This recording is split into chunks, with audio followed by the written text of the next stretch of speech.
Bienvenue sur ce guide de moins de 10 minutes qui explique comment prendre en main la gestion des interventions dans Organilog. C'est le module principal. Alors, là, on est sur la liste des interventions existantes. Quand on va dans le menu de gauche Interventions vue en liste, on a tout simplement un tableau qui liste toutes les interventions qui ont été effectuées, qui ont été planifiées, bref, toutes celles qui ont été créées. On retrouve dans ce tableau donc des colonnes, par exemple avec un numéro unique pour chaque intervention, des colonnes par exemple qui peuvent lister un titre, le nom d'un client et d'une adresse, le nom de l'intervenant, par exemple les dates de début et d'heure de début planifiées, celles effectuées, parce qu'on va bien distinguer par exemple une heure planifiée et une heure effectuée, le statut effectué oui ou non. Ça, c'est un choix de colonne qui est affiché par défaut. Mais en haut à droite, quand on déplie le petit bouton colonne, on se rend compte qu'il y a un choix assez vaste de colonnes qu'on peut afficher.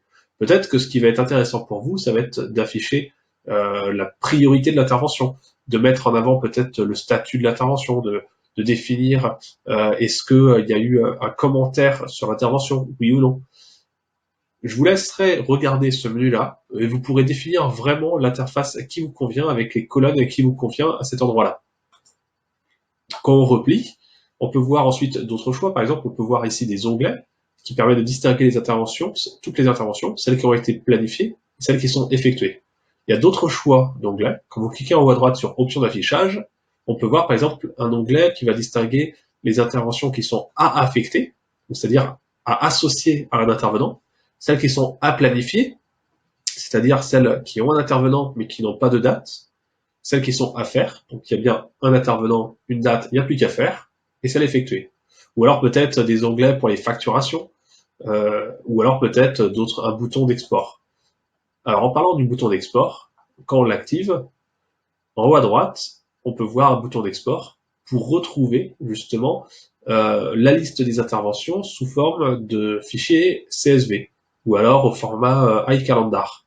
Ou alors on peut télécharger un fichier zip, un fichier compressé qui contient toutes les fiches, tous les rapports PDF des interventions qui sont dans la liste.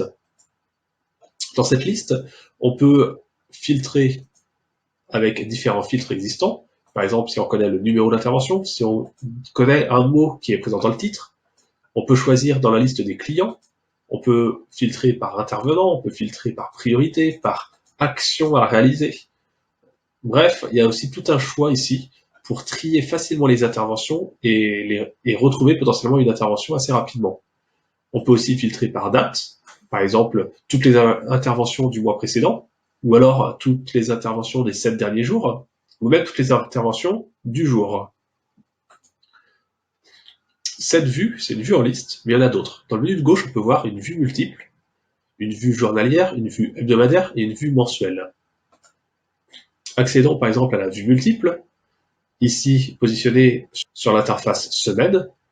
On peut voir pour la journée du lundi plusieurs interventions. Il y a une couleur qui est définie pour chaque intervenant. Elles sont à personnaliser pour chaque intervenant. Par exemple, le lendemain, une intervention qui est prévue pour toute la journée. Le jeudi, une autre intervention. C'est une manière de voir. On peut choisir une autre façon de voir, peut-être sous la forme journalière, où ici, chaque intervenant a sa ligne. Et on voit de 9h à 11h, les deux intervenants ont des choses de prévues.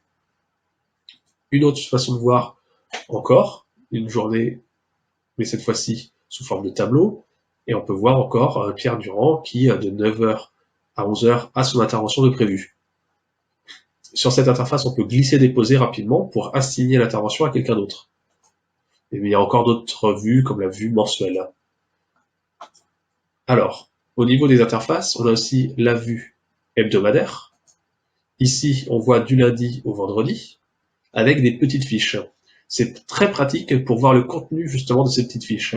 C'est comme des petits post-it, des petites notes où on peut synthétiser. Voilà, ça c'est une intervention qui est prévue sur la colonne donc de lundi pour l'intervenant Pierre Durand.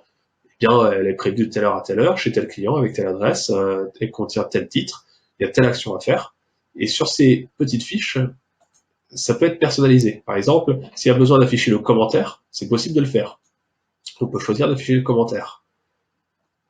Et ces petites fiches, c'est facile, par exemple, si l'intervenant n'a pas pu terminer une intervention, de la glisser-déposer au lendemain. Ici, les interventions sont en rouge, c'est parce qu'elles sont à effectuer. Lorsque c'est en vert, ça veut dire que ça a bien été effectué. Donc le soir, c'est assez facile de voir ce qui n'a pas été réalisé comme convenu. C'est toutes celles qui sont encore en rouge. Une autre façon de voir encore, ça va être une vue mensuelle sur laquelle on va retrouver le système des petites fiches qu'on peut aussi glisser-déposer. Sachez qu'il y a plus d'informations qui peuvent être affichées. On peut choisir d'afficher par exemple le temps total effectué, le budget total des interventions sur une journée. Toutes ces vues, toutes ces informations peuvent aussi être affichées sur la vue hebdomadaire. On peut aussi afficher par exemple toutes les interventions, mais groupées par action. Ou alors on peut afficher la liste des absents sur une journée spécifique. Maintenant qu'on a vu comment visualiser les interfaces, je vous laisserai sélectionner l'interface qui vous convient le mieux. Vous pourrez aussi fouiller par exemple dans les options d'affichage pour voir qu'on peut afficher les interventions qui ne sont pas associées à des dates pour les glisser, déposer rapidement. Créons maintenant une intervention pour entrer dans le cœur du sujet. Une intervention, ça se présente de la façon suivante. Un seul champ est obligatoire, c'est le client et l'adresse. Le client et l'adresse, une fois qu'ils sont définis, on peut se contenter de ça. Mais on peut définir un titre. On peut ensuite choisir quel intervenant va intervenir. Si on ne le connaît pas au moment où l'intervention est créée, ça peut être laissé vide et ça peut être édité ultérieurement lorsqu'on sait qui va intervenir ou lorsqu'on connaît la date exacte du passage. En parlant de date précise, ici on va pouvoir définir par exemple une date, l'heure c'est facultatif. Si on l'indique, ça permet de connaître le temps de travail et ça va permettre par exemple d'estimer ce qui a été planifié, finalement de dire il y a une heure qui a été prévue. Définissons par exemple à partir de 15h à 17h, de 15h50 à 17h50, il y a 2 heures de prévu. On peut ensuite définir les actions qui vont être réalisées. Donc toutes ces actions ici peuvent être personnalisées dans le menu actions courantes. Et on va pouvoir laisser un commentaire sur l'intervention à effectuer, peut-être sur le détail des actions, peut-être pour préciser où exactement est située l'adresse, c'est à vous de définir. Et s'il y a besoin, ici on peut aussi ajouter des pièces jointes. Quand c'est terminé, il suffit de cliquer sur enregistrer. Et lorsque c'est associé à un intervenant et à une date, il va le recevoir sur son mobile. Ici, l'intervention a été créée. Ici à droite, on avait intervention effectuée. Lorsque l'intervenant réalise l'intervention sur son mobile, toutes ces informations intervention effectuée vont être complétées automatiquement. Donc, vous n'aurez pas besoin d'y toucher. Vous pourrez éventuellement modifier ultérieurement s'il y avait une faute dans la date, s'il y a une faute dans le commentaire laissé. C'est à vous de voir. Mais en l'occurrence, normalement, vous n'avez pas besoin d'y toucher. Ça va être complété automatiquement par le mobile.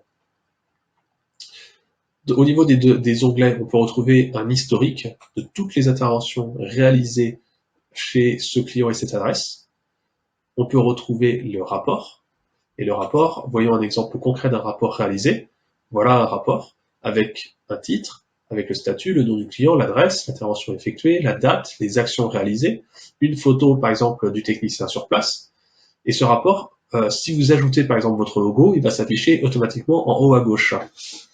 Et il y a tout un tas de champs qui peuvent être personnalisés, qui peuvent être ajoutés. S'il en manque, s'il y a des données qui sont importantes pour vous, il n'y a pas de souci, vous pouvez créer des champs personnalisés, ça se retrouvera sur le rapport, ça se retrouvera sur l'interface. Retournons maintenant sur la liste des interventions. Alors, on a bien cette intervention qui a été créée. Quand on va dans la liste des interventions, on retrouve l'intervention créée et on peut cliquer pour y accéder.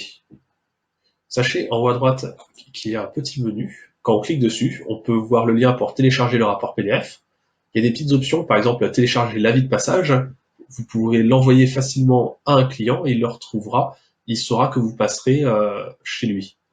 Vous pouvez verrouiller l'intervention, la dupliquer, créer une récurrence ou même la supprimer. J'espère que ce petit guide pour bien débuter avec la gestion des interventions vous a aidé.